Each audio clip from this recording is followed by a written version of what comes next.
Good evening, ladies and gentlemen. Welcome to the CFF Racing Show, powered by Buffalo Wild Wings. I'm Dewain Hulett, and for the first time, I have kind of a co-host since I've come back. Yeah. Ryan Kent Jr.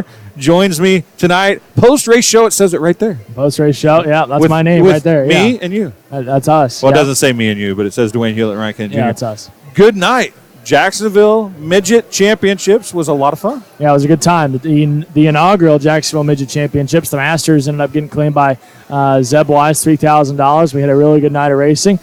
Some exciting heat races, the qualifiers, which are something that a lot of people, especially here in Illinois, don't really see a whole lot of, is qualifying races. It was an exciting night of racing. I'm glad I got to be on the call for it. If you don't race the Chili Bowl in Illinois, you might not even know what a qualifier is. Exactly. I mean, in all honesty. Occasionally Power Isle runs some in the bigger races, but for the most part, that's exactly right. Qualifiers are abnormal for anybody who doesn't know. Ran heat races. The heat races set up the qualifiers. The qualifiers, they took the top 5 to the Masters race, which was the big race. Yep. The rest of the field went to the open race, which was the 1,000-to-win race. Yep. First feature. Yep. Which was won for the first time. Holly her Holland, first feature win, I should say. First midget win ever for Holly Holland. Broken Arrow, Oklahoma native, picked up the win there, and she really kind of ran away with it. She was in a good position. She probably would have started, I don't know, between 6th and 9th in the feature event tonight, but unfortunately she got tagged from behind, ended up having to go to the Open, and picked up her first career national midget win. And this is a place where, unfortunately, a couple weeks ago, she had a very, very scary accident, flipped on the front straightaway. While she was flipping, ended up getting hit. Just a really scary accident. So good to see her rebound from that. We had a couple kind of comeback stories tonight. Zeb Wise broke his collarbone here last year, comes back and wins $3,000. And then Holly Holland, who had a lot of bad luck here last year, or last race, is able to come back and pick up a midget win here tonight. So really good stuff for her. Really good racing throughout the course of the night. 305 sprint cars, micros, along with the non-wing feature was really, really good. I think a lot of people didn't necessarily expect the non-wing sprint car feature to be very good. It's one of only 2 that we have all year long here at Jacksonville. Our next one is here in a couple of weeks with the War non-wing sprint car series to wrap up their year. So it was a really good night of racing overall. Really enjoyed it, and we'll move forward to Friday. We get off these Sunday things now, and we're able to move on to race on Friday night next week. Kind of a regular show again. Have some midgets, and then we've got Hornets and modified things along that line. So it'll be a good night of racing. Well, then you go back to Sunday, the following week, September 1st. That's when War is here. Yep. And that's when the Hart non-wing, the Pure Max Hart non-wing series are here for the 600 micros. Had 600s tonight, but they had wings, which they normally do here at Jacksonville. But the Hart series coming on September 1st with the non-wings. People talking about it tonight. I think it's going to be fast. A little nervous excitement. Sure. Nervous excitement, I think. But I did want to – I got out, and I'm not a photographer. I'm not a videographer. But we did get a little midget feature action. So you can see the midget feature here starting the first few laps of it anyway. The nice thing about Jacksonville, even though this video is not real good, you can see it's bottom and top, and that's the way it was the whole race, wasn't it? It was bottom top. There was also kind of a middle, because as you can see, there's right there kind of the middle of the screen, in the middle of turn 4, there was almost, there was loose dirt getting kicked up. So that was part of the deal all night long, and especially there for those features. It didn't really buzz off as much as maybe what they thought it would in the non-wing race. And it really ended up being tacky from top to bottom. It really didn't get very slick at all. So it was a rapid 25 laps. I was trying to catch my breath a couple of times just because it was all on top of it. And they were able to be top bottom, and it was a solid night of racing throughout, and a lot of people beating and banging. A lot of guys were really going for it there in the end. But really, Zeb Wise made it look easy. Him and Klossmeyer and Carrot was able to make a little bit of a run. Really, him and Klossmeyer, your front row, really put on a good show, and they were able to really be dominant throughout the course of the feature event and really assert themselves and hold on late. Yeah, we were a little past the beginning when we went to the video, but you'll see right here off the bat, Zeb Wise started outside the front row, and he just rocketed to the lead. Never really was. I mean, he had somebody close to him the whole time, but he never really had a real serious threat of it. Well, and the thing with Zeb is he was able to just keep on the top, which was consistent. At least the rest of the racetrack was changing. The cushion did change a little bit. You saw him early bike up on the cushion a couple times. I don't know if you got any videos of it. There were some early mishaps for him where he would have to really get into the cushion and have to settle himself back down. So it was good for him just to be able to settle in and find a good pace those first couple of laps. They kind of get a caution there with McIntosh. Guys can adjust a couple of things. But then after that, it was pretty smooth sailing going forward. Well, we talked about the non-wing sprint cars. You said the cushion never went all the way to the wall in 1 and 2. Turn 4, the cushion was pretty much to the wall. And I did get some sprint car feature action, so we'll switch to that right now, and I'll restart that so we can see it from the beginning. But you won't see that too much right now early, but, man, Joe B. Miller ended up finishing second. Zach Dahm got the win, but Joe B. Miller tagged that turn 4 wall. He was not taking it down. Yeah, that's the thing. And that's kind of the neat characteristic. I think that's what makes a racetrack fun and what makes you challenge as a race car driver is you got to have some kind of a difference in there. You know, turns 1 and 2 was a little bit different. They were able to, a lot of guys were able to drive in deeper in the cushion and kind of use that Chris Wyndham line or Diamondback across. And whereas in 3 and 4, they really kind of had to rise up to the cushion in turn 4 because there were some gnarly spots, especially in turn number 3 on that big cushion. Found a couple holes in there throughout, so it was a solid non-wing sprint car feature. I think that surprised a lot of people, and hopefully they'll come back here in 2 weeks for our war race, and they always put on a great show. That's what I really love about non-wing sprint cars. I grew up with them, and they're always pretty close-quartered racing. And it's, with a track like this, you can't really throw maybe that big of slide jobs consistently, but it's still provided for some fantastic close quarters racing. Non-wing sprint cars, non-wing micros, non-wing everything, the motor is taken out of it a little bit. It becomes driver and setup. So it tends to lend to a lot more on top of each other racing action. In fact, for the most part, they never did get into lap traffic in this sprint car feature. They did have a caution, and Zach Dahm got around Joe B after the first caution. You see Corey Wyatt there. He won his heat race, and Corey broke in the feature. Yeah, he had a tough break time. It was fun with our redraw. We had, or not the redraw, but the draw for what the invert would be. His son Kaiser came up and drew it, and it was where Dad was going to start. His dad was going to start on the pole, and then he drew the row 3, so Dad didn't start back at 6. But oops. So I bet he still loves him. He probably gave him a hug after the race. Absolutely. So yeah, certainly nothing that the starting position had to do with unfortunately break. But yeah, it was a good night of racing. I really enjoyed. I love non-wing sprint cars. You talked about micros and everything else. You're going to pitch the car a little bit different, going to drive a little bit different. I thought it was cool to see how Paul Nienheiser adapted throughout the course tonight. So that was neat. Well, we are looking at some video here of the non-wing. Cliff Powell comes up and tries to talk to us while we're live on air. You gotta love Cliff Powell. Whether just come up and start talking, that's what we do. But that's how we roll. That's exactly right. There's nothing wrong with that at all. But was able to catch up with Zeb Wise a little bit ago. He was nice enough to come over, and I was able to get an interview with him. So how about I let you head out as you're going to get some food or something? Are you want to stay and listen to this and come back, or what do you want to do? I've already interviewed him twice today, so I think we'll be good to go. But I appreciate you having me on. Good night of racing. Hopefully you're back here at some point throughout the course of the year. I'll be here the first. Yeah, you'll be here the first, so maybe we can do one of these again. We'll do a post-race show if nothing else. I'll probably be a little busy pre-race, but we can do a post-race show and have a little fun and see what's going on. And this is what Zeb Wise had to say. We'll play that after we take a break here and thank Buffalo Wild Wings. You're listening to the CFF Racing Show powered by Buffalo Wild Wings.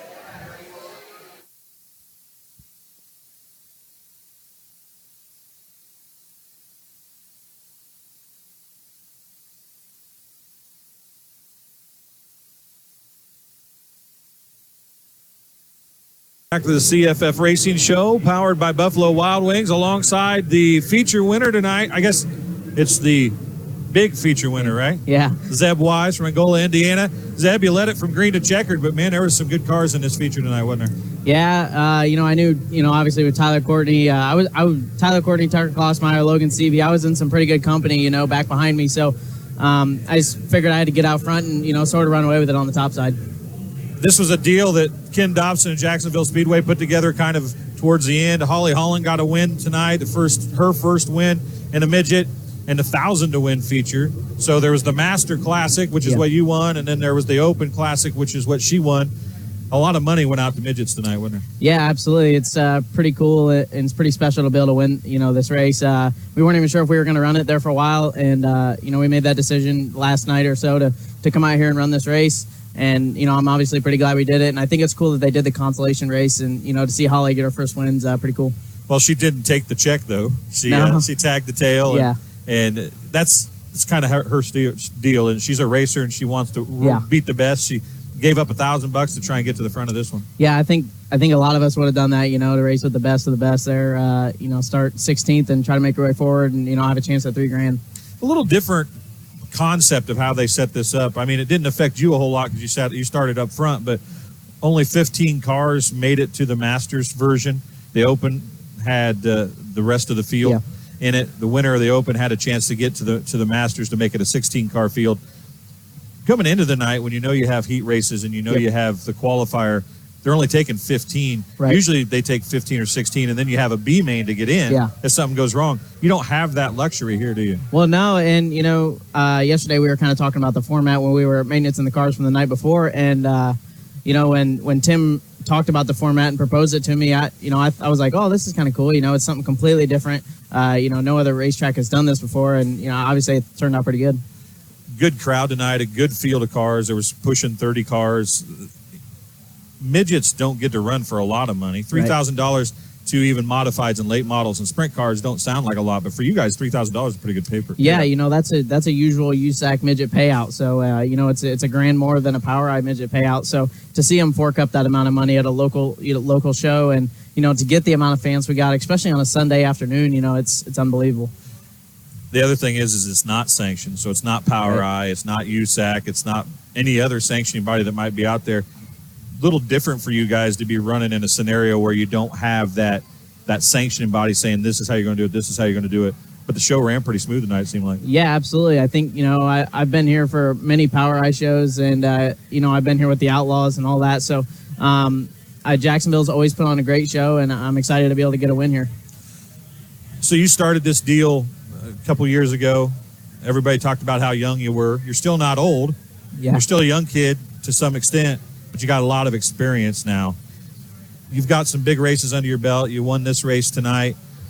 Where do you see yourself going in this midget deal? What's your next step if you move on from here? Yeah, really, I don't have a set in stone, next year plan so far. We're still kind of working on a few things, but, I don't know if this is going to be my last year of midgets. I know that sounds surprising at 16 years old, but, I don't really know what my plan is for next year. My end goal would be, to be able to run with the World of Outlaws full time. But that's a pretty big goal, so we'll see what we can do. Now, you say World of Outlaws, the likes that came through the midget ranks recently, Christopher Bell, Kyle Larson, Tanner Thorson, even some of those guys trying to get into the NASCAR realm of things. Yeah. That wasn't your alt. Is that your goal? Do you want to go there, or do you want to stay in that open wheel dirt racing? Ever since I was 6 years old, open wheel dirt racing has just kind of been my thing. The usual answer for, my age kid or younger is, I want to go to NASCAR. And, obviously if that option proposed itself to me, I can't really turn it down. That's something you cannot turn down. But my end goal, and that's what I want to do for the rest of my life, is just race sprint cars, man. Yeah, as long as you're racing, I suppose, right. and you're getting a paycheck for it, it doesn't matter what it is. Yeah, anything with a motor and 4 wheels, I'm keen for, so we'll see what we can do. So 4 wheels, no 2 wheels. That's right, 4 wheels, yeah. I don't do good on 2 wheels. We'll keep it on 4 wheels, we'll go from there. Now, you won the inaugural BC 39 night, the opening night last year at Indy. Obviously, you'll be back for that. Yeah. You're coming up soon. How excited are you to get back there? Yeah, it's just a few more weeks and we're out there. It's surprising. It seems like it flew up on us, but I'm pretty excited to be out there. I love the dirt track at IMS. Obviously, only get to run there once a year, but the one time we ran there, I had a blast. I think they did a great job putting it together between Doug Bowles and Scott Petrie. So I'm excited to get back out there. Now, everybody was talking about you before that, but you won that night. Your name kind of blew up. Yeah. What was that like for you? That notoriety that came with that huge national concept race? Well, obviously, when Brian Clausen's dad Tim goes to the racetrack at the IMS, that his son to race in the Indy 500. There's a lot of people looking at those 6 cars I think we had, and to go out there in the 39 BC and be the first to put it in BC 39 victory lanes. It was such a special night for the whole team. And I was excited to get it done for him. Well, I know you guys got a trip to get home. I appreciate you coming over here and talking to us on the CFF absolutely. Racing Show powered by Buffalo Wild Wings. Congratulations on the check. Do you at least get to take the big check home with you? Yeah, and not only a big check, but a pretty pretty badass trophy, if I must say so myself. Pretty kick-ass trophy, wasn't it? Yeah, absolutely. And that was a kind of a deal. I know that you race a lot, you win a lot. And it's not just you. I mean, anybody in particular. You win all the time. A trophy is a trophy. Right. It's really cool when you can get something a little different, isn't it? Yeah, I've been fortunate enough to win a few races in the midgets, and I don't think I've had near as cool a trophy as with that one sitting back there at the truck now. So that's one that'll go home with you. No, or so to the shop. Or that goes whatever. right to the race shop in Fishers. So I get to see it every time I go there, but it won't be in my room. You need to talk to Dobson when we get off here. You need to grab Dobson and say, "Look, you need to make a replica of that so I can have one." Yeah, absolutely. I should, honestly, because that trophy is badass. It is pretty badass. Well, Zeb Wise, your major feature winner tonight, $3,000. Holly Holland picked up a $1,000 win. Zeb, thanks for joining us. Yeah, good luck. absolutely. Have a safe trip home, and good luck in a few weeks at IMS. Appreciate it. Thanks for having me. We'll be right back on the CFF Racing Show, powered by Buffalo Wild Wings, right after this.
All right, welcome back to the CFF Racing Show, powered by Buffalo Wild Wings. And we are now sitting here with Ken Dobson, the mastermind of the Jacksonville Midget Championships. And it seems to went off pretty well.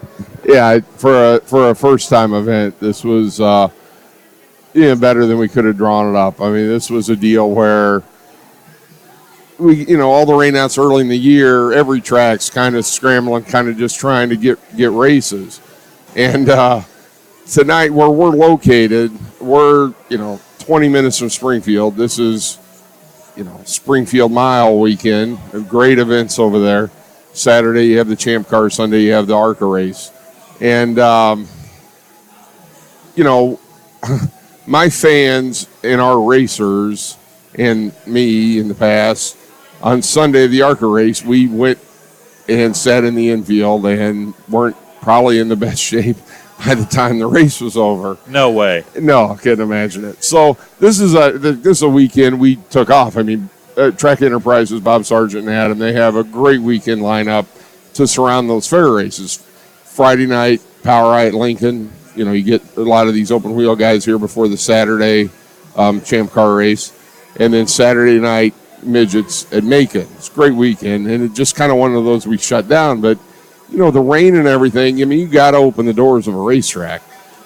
And so this is a weekend we had scheduled off 3 weeks ago, somewhere in there. I just decided we were going to race tonight, but we can't race. Some might disagree, but we can't race what I'd call our or fender classes because they're in Springfield. And a couple of them rolled in here tonight, our regular weekly racers. And, I'm not, they probably shouldn't have been driving a race car tonight. And it's a tradition here. I mean, you don't want to interfere with that.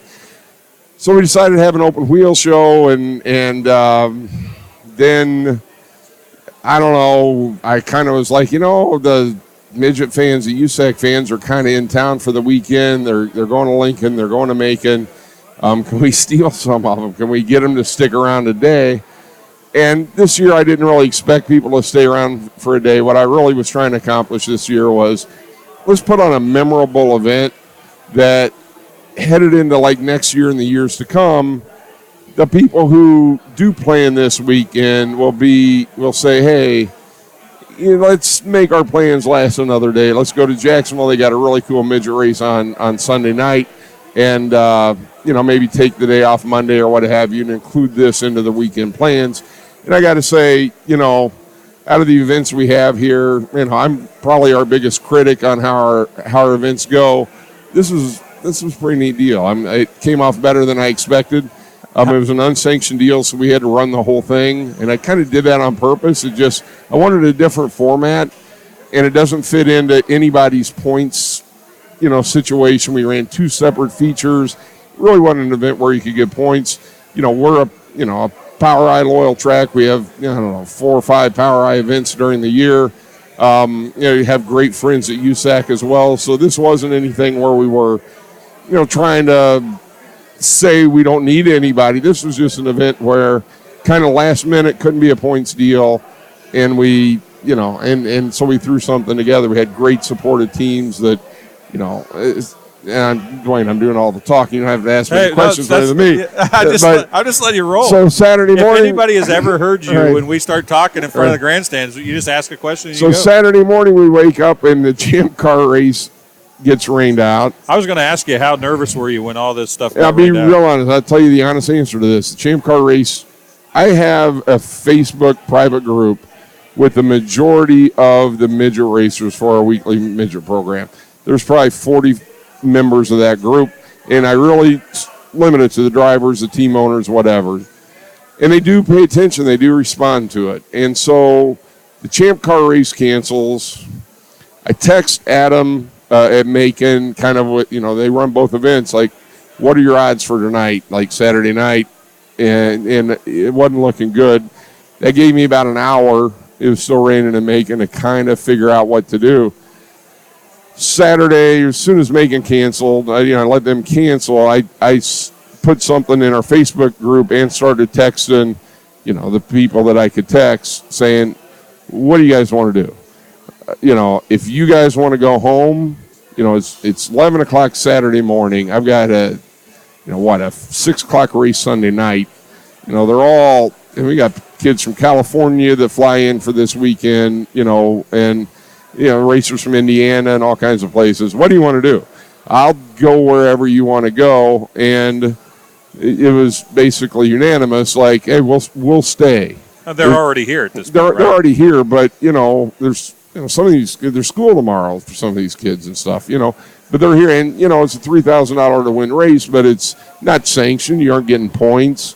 It's, do you stay, do you go? And they unanimously said, we'll be here if you have the race. And I'm like, well, I'll have the race if you're here. And forecast for today, yesterday, you had to be looking at a forecast today that was a little iffy. And so the fact that they stuck with us, stayed here an extra day, committed to the race.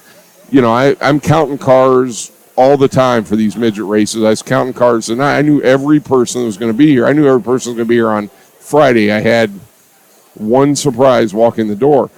We were in the low 30s Friday.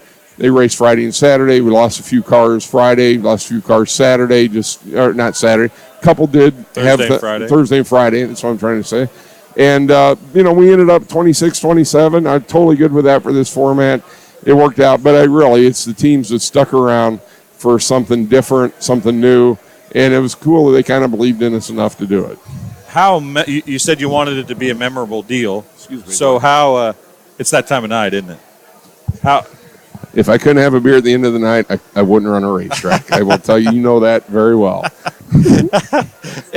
But you said you wanted it to be a memorable night, and Holly Holland picking up that open feature win for 1,000 to win, and then tagging the tail was probably as good as you could have hoped for memorability, wasn't it? That was the point of the night, honestly.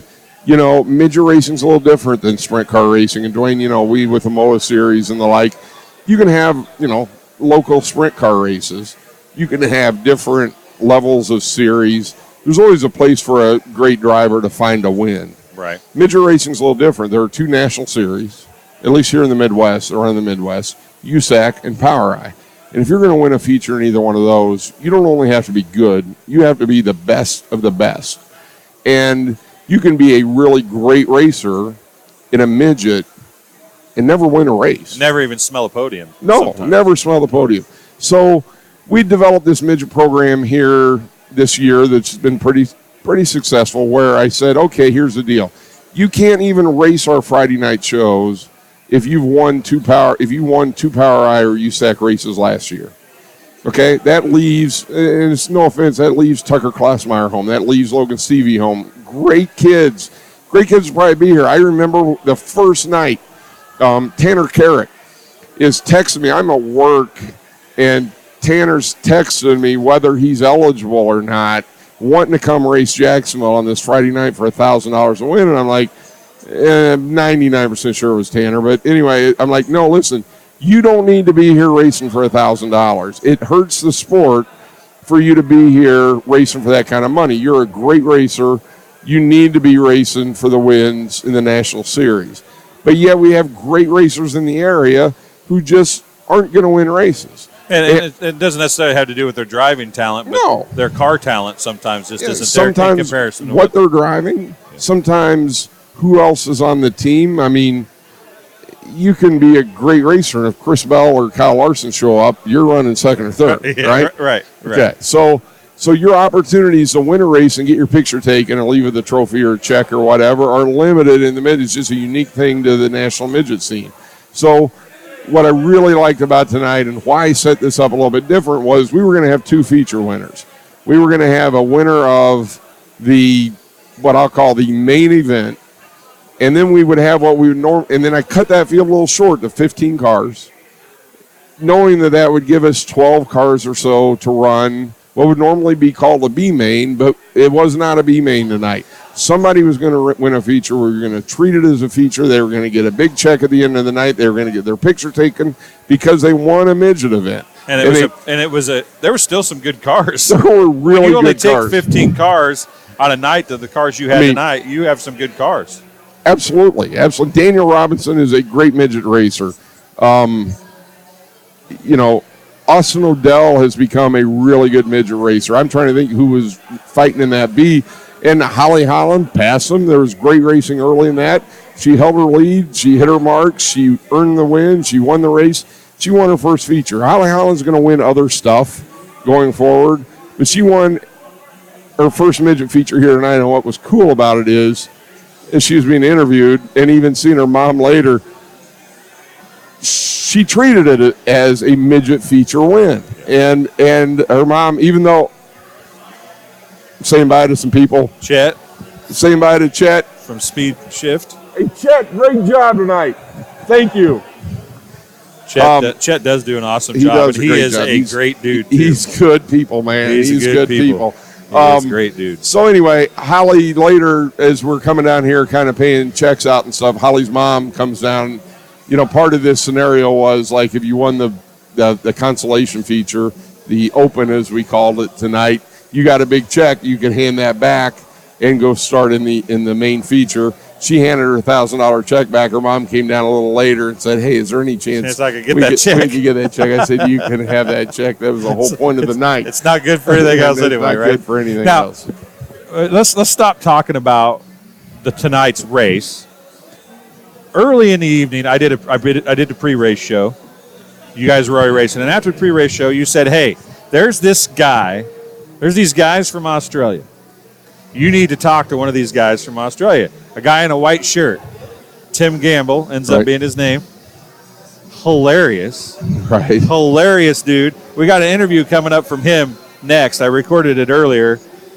It is so cool to have all these Australian guys and girls and whatever coming to the States for the Nationals, because that's what draws them here. We can't argue that. Absolutely. But that they come to all these other places, and you're going to hear Tim Gamble say that I don't care if I ever go back to Knoxville, I'm coming back to Jacksonville Speedway. That's pretty cool. I mean, that's really cool. And there's a couple of things I think help there. You know, tonight was a pay-per-view deal through Speed Shift and Chat. But typically we've been streaming our races live on Fridays on YouTube for free. And I have to say it's not a popular thing amongst kind most of promoters, the promoting world. But if I had a seminar to speak at about running a racetrack, the first item I would talk about was let people see your races for free. I talked about that in the pre-race show, and I think it's most definitely helping you. And so, yeah, like last Friday, I mean, we have a nice Friday night program, but our Friday night program mainly should be of interest to people that live within 30 miles of Jacksonville. Right. It's not like we have, Donnie Schatz here racing on a Friday. I'm not going to watch, I'm a pretty big race fan. I'm not going to watch some tracks race in South Carolina just to watch. It's just not how I'm going to spend my Friday night, even if it is free. But, we pretty much on any given Friday, our YouTube will have multiple thousand viewers throughout the night. But at any given point, when we kick off, our features, we usually have 1,000 simultaneous people watching. And I've got 5 right now. And we also, the chat, Tommy Cook kind of produces our video, but he also kind of runs the YouTube chat. And we have a lot of people from Australia and New Zealand. It's like noon, 11 o'clock, in New Zealand, probably 9 o'clock in Australia. But they're watching. We got midgets, and they're watching. Don't know, watching at work or what it's Saturday, I guess, down there. But they're watching, and I think I'm proud of our tracks racing. I mean, we put on pretty good racing. It's a little boring. You got to race hard.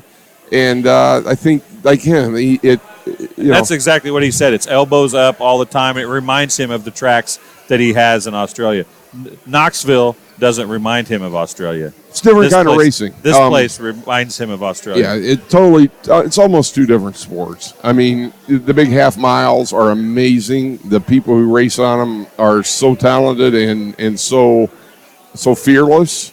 We're a totally different kind of deal. I mean, you don't need horsepower helps here, but it's not like you can't get by without it. It's a technical racetrack. Usually Tommy has it at the fence, and you're going to probably win the race off the wall, and that's not an accident. That's just, if I'm a fan, the bottom, well, we try to have a good bottom. You can pass cars on the bottom, but if I had 10 races, I want 6 or 7 of them to be won by the guy who can navigate the cushion, navigate the fence, and hit his marks every single lap. And be able to throw a slide job to get to the lead or pass a car if he needs to. Absolutely. That's the guy who I think deserves to win a race on this racetrack. You got to hit him every lap and not make any mistakes, or it's going to cost you because the second place car isn't that far behind you here. And so totally different. It's almost totally different sport. And, both are interesting. I'm glad we have ours. I'm also glad that, at times – I'm not sure that as a racetrack promoter with, it's kind of an open wheel promoter, that I have the stomach for the speeds of running a half mile track. People can get hurt on my racetrack as much as any racetrack in America, but there's something about we do go a little slower. Seeing a car flip 15 times and over a 20-foot fence scares you, doesn't it? Yeah, it does. Anyway, it's a different sport.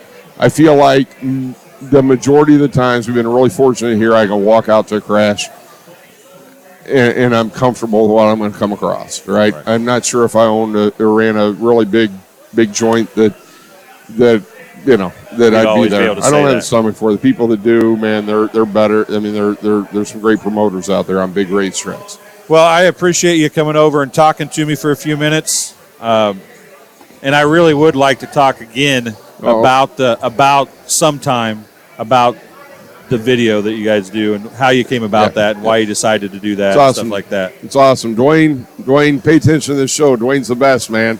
Well, I don't know. And the Heart Series here on September and Dwayne, 1st. you got to remind me to get it on the website. The Heart Series here September 1st, non-wing micros. Yes, it is. It's going to be fun. I've had a lot of people.